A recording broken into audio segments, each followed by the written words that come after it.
The champagne glass felt impossibly heavy in my hand as my cousin's words cut through the restaurant's warm lighting. I hope I never end up like her, single with a kid. The room erupted, but I didn't hear laughter.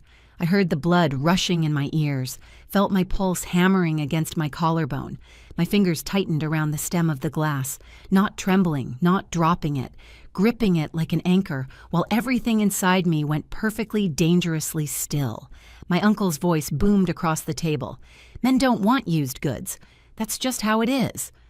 My mother's small chuckle was somehow louder than everyone else's laughter. That's when I knew.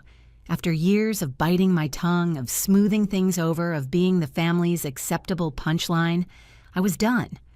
The folder in my purse suddenly felt like it weighed 10 pounds. My name is Nicole. I'm 32 and a financial analyst. This is the story of how I made them stop laughing. I'd received the invitation to my cousin Lauren's engagement dinner 6 weeks earlier, cream cardstock with gold lettering, celebrating her upcoming marriage to Marcus Webb. I'd stared at it for a long time before setting it next to a stack of financial documents I'd been collecting for 3 months. Lauren and I hadn't spoken properly in over a year, not since she'd made comments at a baby shower about how I collected bad decisions along with baby clothes. I'd laughed it off then, kept the peace like I always did, but something had shifted in me that day. I'd started paying attention. Really paying attention. See, I'm a financial analyst. Pattern recognition is literally what I do for a living. And I'd noticed patterns in my family that had nothing to do with spreadsheets and everything to do with money that didn't quite add up. Lauren's designer wardrobe on a receptionist's salary. My Uncle Bernard's new boat when his auto shop was supposedly struggling. My mother's weekly spa appointments while claiming she couldn't afford to help with Oliver's daycare. So I'd done what I do best. I'd investigated. 3 months of quietly gathering public records, cross-referencing social media posts with stated incomes, tracking spending patterns, and documenting every passive-aggressive comment, every snide remark, every time they'd used me as their cautionary tale while living lives that didn't match their tax brackets. I almost didn't go to the dinner, but then I realized this wasn't just Lauren's night. This was my opportunity. They'd handed me a stage, an audience, and the perfect moment. I found my nicest dress, borrowed shoes from my neighbor, and let my son Oliver choose my necklace. He picked a simple silver heart.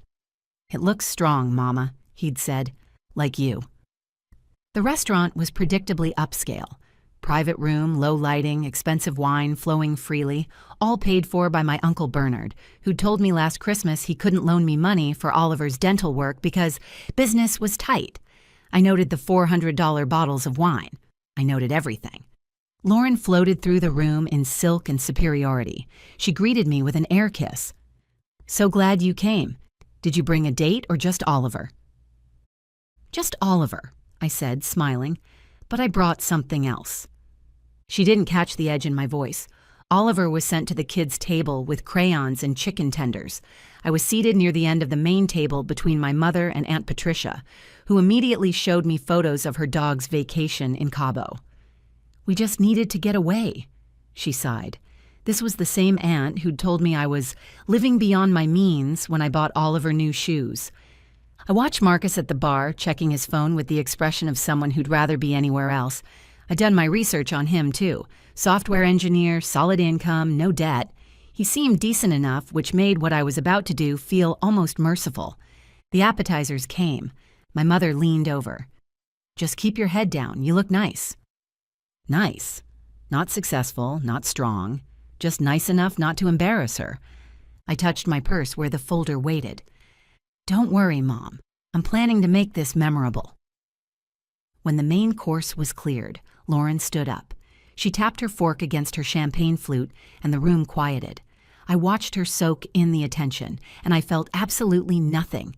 No anger, no hurt, just cold, perfect clarity. "Thank you all for being here," Lauren began, her voice saccharine. "I can't believe I get to marry someone like Marcus. He's patient, successful, and most importantly," she paused for effect, "he chose right." A few people chuckled. She continued, "I mean, I'd hate to end up like some people. Single at 30-something with a kid." She turned her smile toward me. "No offense, Nicole. It's just, men want women who make good choices, you know?" The room erupted. Real laughter. My uncle slapped the table. Used goods don't retain value, that's basic economics. My mother reached for her wine, allowing herself a small smile. I set down my fork very carefully. Then I reached into my purse and pulled out the folder. Marcus noticed first. His eyes met mine, and something like recognition crossed his face, the look of someone who's been waiting for the other shoe to drop. I stood up slowly. The laughter didn't die immediately. A few people were still chuckling when I opened the folder. "That's an interesting point about economics, Uncle Bernard," I said, my voice clear and steady. "Want to discuss the economics of how a struggling auto shop owner affords an $85,000 boat? Because I have the purchase records right here." The room went silent so fast it felt like a physical force.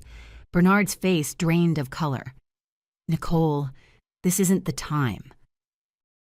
"Oh, but it is," I continued, pulling out the first page.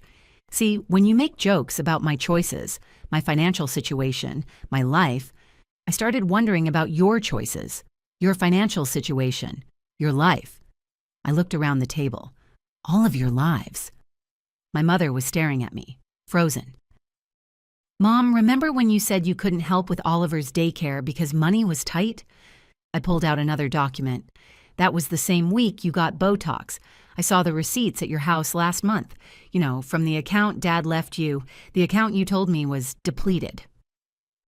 "Nicole," she started, but her voice cracked.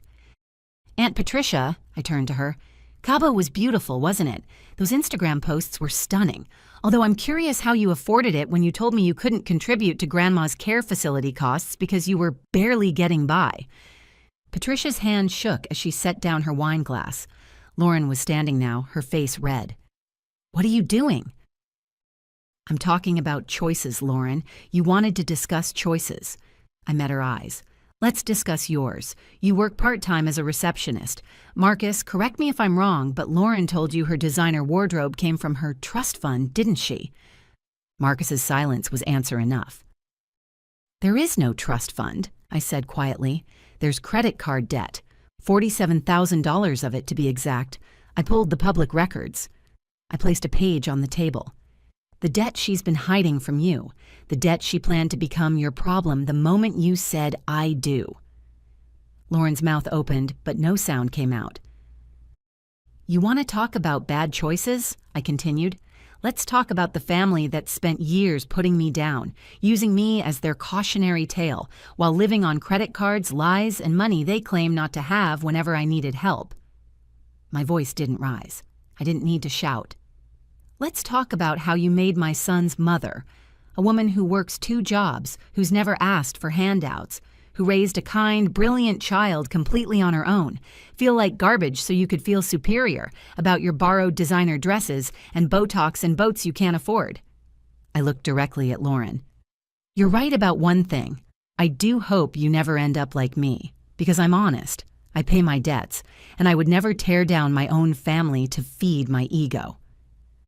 The silence was deafening. Then Marcus spoke. His voice was quiet but firm.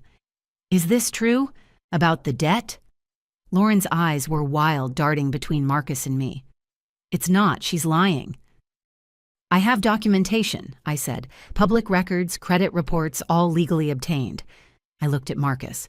"I'm sorry you're finding out this way. You seem decent. You deserve the truth." Marcus stood up slowly, his face unreadable. He looked at Lauren for a long moment, then reached for his jacket. "We need to talk. Privately. Now." Lauren's voice cracked. "Marcus, please." "Now, Lauren." They left the private room. The door closed with a soft click that somehow sounded final. I turned to the rest of the table.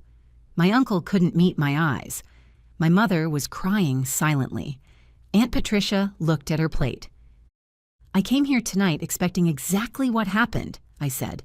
"The jokes, the judgment, the casual cruelty disguised as family honesty. I came prepared to show you something you've never been willing to see, that the person you mock, the life you pity, is built on something none of you understand, integrity." I gathered my documents, placed them back in the folder. "Oliver and I are leaving now. Not because I'm ashamed, not because you've hurt me, but because I'm done letting people who don't even respect themselves determine my worth. I walked to the kids' table. Oliver looked up from his drawing, a rocket ship flying toward a giant sun. "Did you have fun, baby?" I asked. He nodded. "Can we go home now?" "Yes," I said, "we can." Marcus appeared in the doorway as I reached it.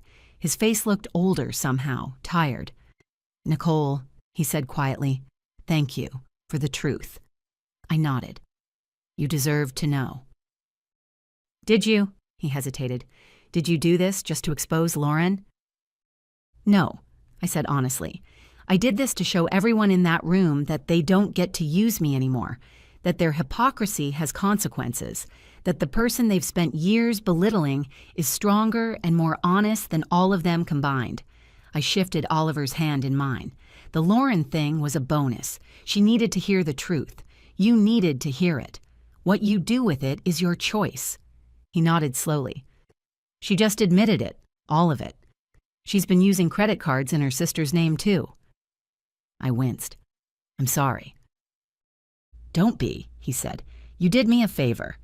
He looked at Oliver. "You've got an incredible mom, kid." Oliver beamed. "I know." Outside, the night air felt different, cleaner. Oliver skipped ahead on the sidewalk, humming and waving his drawing like a flag. I watched him and felt something settle in my chest. Not peace exactly, but resolution. My phone buzzed, a text from my mother. "We need to talk." Then another from Aunt Patricia. "I'm sorry." Nothing from Lauren, I didn't expect anything. But the message that surprised me came an hour later, after I'd put Oliver to bed. It was from Marcus. "Called off the engagement. Thank you for having more respect for my future than my fiancé did. Also, your uncle's boat. I'm an attorney on the side. Those records you showed suggest some interesting tax discrepancies. Might want to forward them to the relevant authorities. Just a thought." I stared at that message for a long time. Then I opened my laptop and found the IRS tip line. The next morning, I made pancakes. Oliver sat at our small kitchen table working on a new drawing, this time of two people, one big, one small, both wearing capes. "Who's this?" I asked. "It's us," he said. "Superheroes. Because you were brave last night." "You noticed?" I asked, surprised. "I always notice, Mama," he said. "You're always brave." I sat down across from him, this child I'd raised alone, who saw me clearly when no one else bothered to look. "Baby, sometimes people say mean things because they feel small inside," I told him. "But you never have to make yourself small to make others feel big. Remember that." "I will," he said.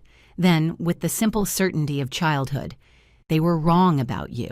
Everyone knows you're the best." 3 weeks later, my uncle's auto shop got audited.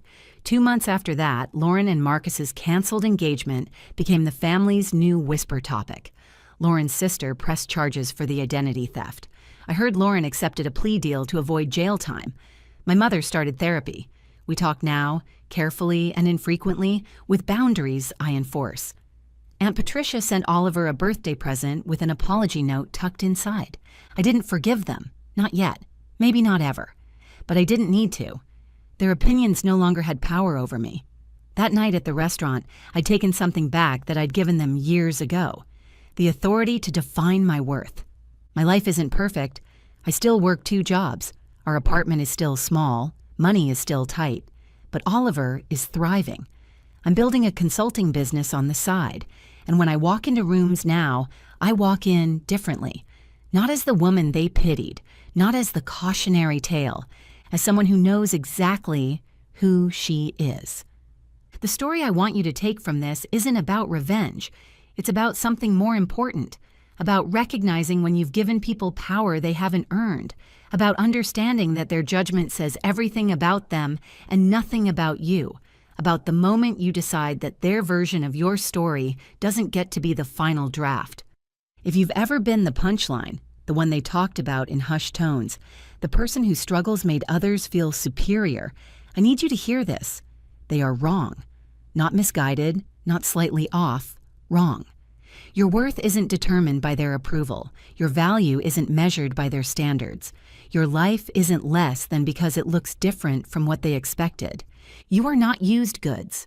You are not damaged. You are not too much or not enough. You are complete exactly as you are. And you deserve to be seen, not judged, not pitied, not fixed, seen for who you actually are. So many people spend their lives making themselves smaller, quieter, less visible, so they don't make waves in rooms where they were never meant to drown. But healing doesn't start when they finally accept you. It starts when you stop needing them to. If this story resonated with you, if it reminded you of your own strength, or a moment where you stood up for yourself, or a moment where you wish you had, like this video so others who need it can find it too. Drop a comment and share your story. I read every single one, and your words matter. Subscribe for more real conversations about the moments that test us and change us. Hit the notification bell so you never miss a story that might help you see yourself differently. And if someone in your life needs to hear this message, that they are worthy, that they are enough, that their story matters, share this video with them. You never know who's waiting to feel seen. Before you go, here's a quick bonus for sticking around. If you love learning and growing like I do, you need to try audiobooks. I've got an exclusive deal with Audible. Your first month is completely free. That's access to over 500,000 titles, zero cost to you. All the details are waiting in the description. Don't miss this one.